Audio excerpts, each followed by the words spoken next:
ఇలా కాదని సొంత బాబాయిని పక్కకు ఆయన చిన్నాన్నను పక్కకు లాగి ప్రలోభ పెట్టి మంత్రి పదవి ఇచ్చాక బయటకు వచ్చేశారు.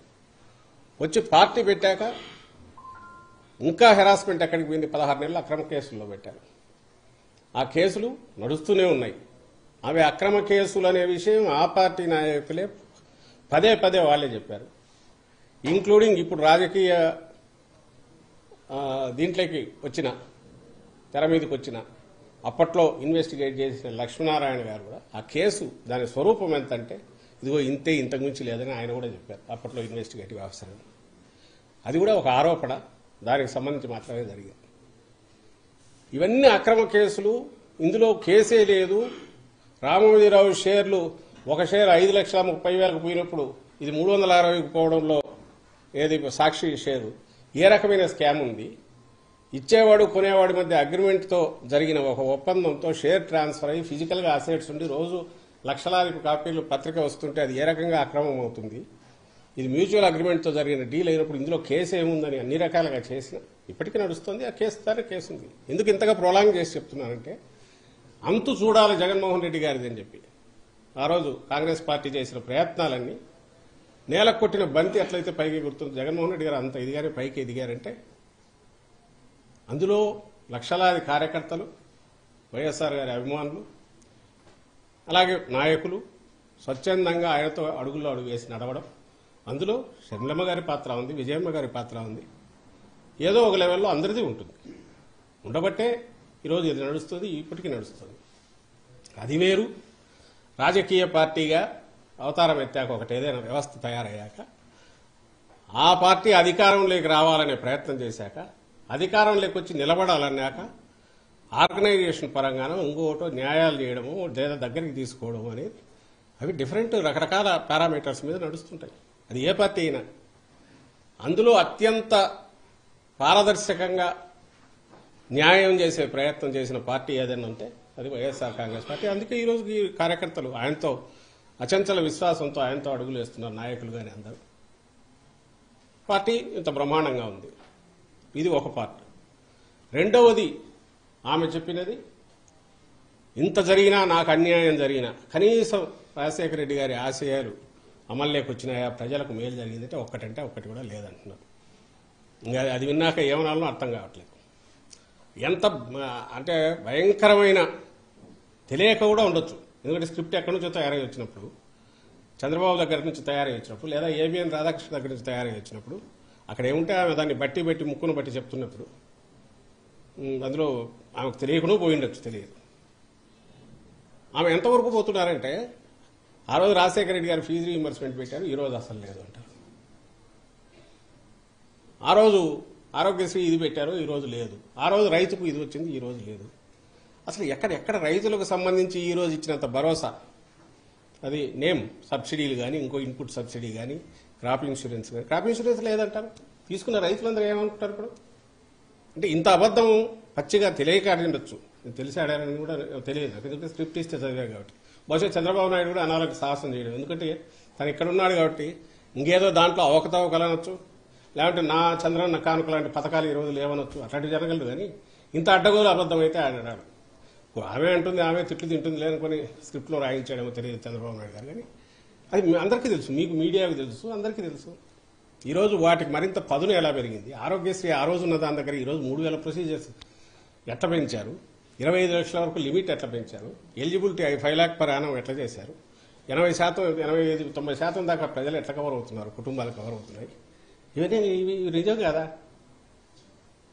ఫీజు రీయింబర్స్మెంట్ అప్పట్లో 30-35 వేలు ఇస్తున్నది, ఈరోజు 100% ఇస్తున్నది, నిజం కాదా? మరి ఎట్లా రాగలిగారా? ఇక్కడ నేమ్ ఎనీథింగ్. ఎక్కడ రాజశేఖర రెడ్డి గారి ఆశయాలు ఈయన మర్చిపోయారు, వెనక వేశారు. ఆయన మరింత పదునెక్కించారు, మెరుగుపరిచారు, వాటిని వ్యవస్థీకృతం చేశారు. ఇంక్లూడింగ్ డెలివరీ సిస్టమ్ కిందికి తీసుకెళ్లారు. నేను ఇది ఎక్స్ప్లెనేషన్ లాగా ఇవ్వట్లా, ప్రజలకు చెప్తున్నాం.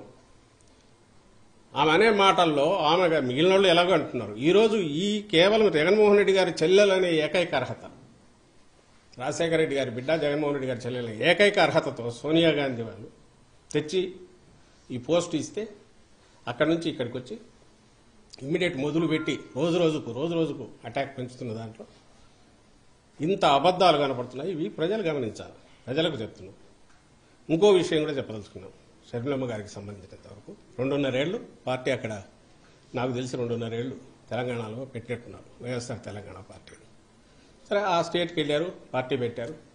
అప్పుడు చాలామంది అడిగారు మీ కామెంట్ ఏంది, మీది ఇది అని. ఆమె she chose her path and అక్కడ ఏదైనా చేసినా we wish her all the best అని చెప్పాం. ఆమె ఏమైనా మంచి ఇదైతే మా వైఎస్ఆర్ కుటుంబ సభ్యురాలుగా, జగన్మోహన్ రెడ్డి గారి చెల్లెలుగా సక్సెస్ అయితే హ్యాపీగానే ఫీల్ అవుతాం. సరే, వాట్ ఎవర్ ది రీజన్స్, అది జర్నీ అయింది, సడన్గా కట్ అయింది.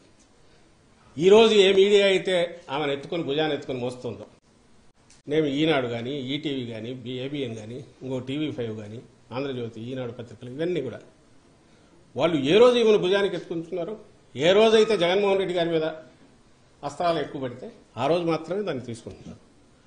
తెలంగాణలో గమనించండి, ఆమె అంత చేస్తే జగన్మోహన్ రెడ్డి గారు అన్నవి మాత్రమే హైలైట్ చేస్తారు. ఆఖరున కాంగ్రెస్ ఆమెను పొత్తు పెట్టుకోమని కానీ, నువ్వు పోటీ పెట్టొద్దని కానీ ఆమె వచ్చి రిక్వెస్ట్ చేసింది లేదు. కనీసం second rank, third rank leaders అయినా ఆమెంతటా ఆమె స్వచ్ఛందంగా అనౌన్స్ చేసుకున్నారు. రిజల్ట్ వచ్చినాక అమ్మ నువ్వు చేసినందువల్ల మాకేదో ఇంత మేలు జరిగిందని ఎవరైనా థ్యాంక్స్ చెప్పారా? మరి ఆ సమయంలో ఎవరైనా ఈ పత్రిక, ఈ మీడియా ఎవరైనా పాపం ఈమె ఇంత కష్టపడింది, తను ఎంతో కొంత డెంటింగ్ చేయగలిగిన దేనికి మనం కాంగ్రెస్ పార్టీకి దాన్ని ప్రభావితం ఓట్లు కొన్ని చీల్చగలిగిన దీంట్లో ఉండి త్యాగం చేసిన ఆమె నాయకురాలు కాంగ్రెస్ గుర్తించలేదు. వాళ్ళేమని రాశారా? అసలు తెలంగాణలో ఇర్రెలవెంట్ ఎందుకు అయింది? ఆ రోజు అక్కడ మొదలుపెట్టిన తిట్లు అందరికీ పడినట్టున్నాయి. ఆఖరికి ఇంక్లూడింగ్ ఆ కాంగ్రెస్ తిట్టారు. లాస్ట్లో అదే కాంగ్రెస్ దీనికి ఇది అయ్యారు. ఆ తర్వాత అక్కడ పార్టీ ఇది మూసేశారు. అక్కడ నుంచి ఇక్కడ తెలంగాణలో ఈమె నిజంగా కాంగ్రెస్ కోసం ఎందుకు తిరగలే? కాంగ్రెస్ పక్షాన టీఆర్ఎస్ నిరంకుశమైన దీన్ని ఇచ్చేయాలనుకున్నప్పుడు కాంగ్రెస్ పక్షాన్ని ఎందుకు తిరగలేదు? న్యాయమైన ఇది ఉంది అన్నప్పుడు కాంగ్రెస్ని తీసుకురావాలనుకున్న దాంట్లో తన రోల్ ఎందుకు ప్లే చేయలే? ఆ రోజు వాళ్ళు ఎందుకు అడగలే? ఓపెన్గానే వద్దు, మాకు వద్దు, ఇక్కడ ఉండాల్సిన అవసరం లేదు వాళ్ళు ఎందుకు చెప్పారు? చెప్తే ఎందుకు సహించారు? ఈ మధ్య ఇటీవల కూడా అక్కడ ముఖ్యమంత్రి రేవంత్ రెడ్డి, ఆయన ఎవరో Radhakrishna open heart surgery, open heart with Radhakrishna RK surgery అని వచ్చింది సార్, ఓపెన్ హార్ట్ విత్ ఆర్కేలో దాంట్లో మాట్లాడుతూ ఏమంటాడు? రాజశేఖర రెడ్డి గారు అప్పట్లో టీఆర్ఎస్ నుంచి మిగిలిన వాటి నుంచి వలసలను ప్రోత్సహించి డిఫెక్షన్స్ ప్రోత్సహించడం వల్ల ఇప్పుడు ప్రకృతి దాన్ని ఎట్లా కేర్ తీసుకోవాలని అట్లా తీసుకుంది. అర్థమేమండి? అంటే ఆయన మరణించింది దానివల్లనే కదా. వేరే మీనింగ్ ఏమొస్తుంది నాకు అర్థం కావట్లేదు. ప్రకృతికి ఈ డిఫెక్షన్స్కి సంబంధం ఏముంది? ప్రకృతి ఎక్కడ వర్షం పడి ఆగుతుంది పంటన అయిపోవడానికి. మరి అన్నప్పుడు ఆ పార్టీలో కనీసం అలాంటి పార్టీలో ఈ రోజుకు అక్కడ ఉన్న ఒక వ్యక్తి, అందులో సాక్షాత్ ముఖ్యమంత్రి, ఆ పార్టీ ముఖ్యమంత్రి అక్కడ అంటుంటే అసలు ఎట్లా దాని గురించి ఏమంటారు? ఎందుకు ఈ రియాక్షన్స్ ఎందుకు జరుగుతుంటే మీరు మాట్లాడాల్సినవి ఇవన్నీ ఉన్నాయి. షర్మిలమ్మ గారు తన బిహేవియర్ దానికి సంబంధించి చెప్పాల్సినవి ఇవన్నీ ఉన్నాయి. అక్కడ నుంచి ఇక్కడికి రావడం ఇక్కడ మొదలుపెట్టారు. బహుశా ఈరోజు మాట్లాడిన దాంట్లో కూడా అవి ఏ స్టేట్లో ఉండాలనుకో మాట్లాడారో తెలియట్లా. ఏది వైఎస్ఆర్ గారి ఆశయాలు అవి అమలు కావట్లేదు, ఈ రాష్ట్రంలో అసలు పాలన అనేది సరిగా లేదు, సంక్షేమం లేదు, ప్రజల మేలు గురించి పట్టించుకోవట్లేదని ఎప్పుడైతే అన్నారో అది ఆమె ఆంధ్రప్రదేశ్లో ఉండి మాట్లాడుతున్నా అనుకున్నారో లేక తెలంగాణలో మాట్లాడుకున్నారో నాకైతే అర్థం కాదు. ఇంత డొల్లతనంతో అసంబద్ధతతో కూడిన వీటి గురించి ఎందుకు రెస్పాండ్ కావాల్సి వస్తుంది ఏమాత్రం అంటే కన్ఫ్యూజ్ అయ్యే అవకాశం ఉంటుంది ప్రజలు. కాబట్టి ఈ జరిగిన దీంట్లో ఏదైనా ఉంటే ఆమెకు ఏదైనా అన్యాయం జరిగింది అనుకుంటే ఏం ఆశించి ఆమె తన అన్న కోసం తిరిగారో ఆమె చెప్పాలి, ఏం ఆశించి ఆశాభంగం కలిగిందో అది చెప్పాలి. రాజకీయాలనేవి కేవలం పదవులు పంపకం, కుటుంబంలో పంచుకోవడానికే, లేక అది ఒక పార్టీ అనేది హెల్దీగా ఉండాలంటే బ్రాడర్ డెమోక్రటిక్గా అందరూ ఇన్వాల్వ్ అయ్యి కుటుంబానికి అతీతంగా నడవాలన్నారు. ఏది ఆదర్శప్రాయమైంది? మీరు మీడియా కూడా ఆలోచించాలి.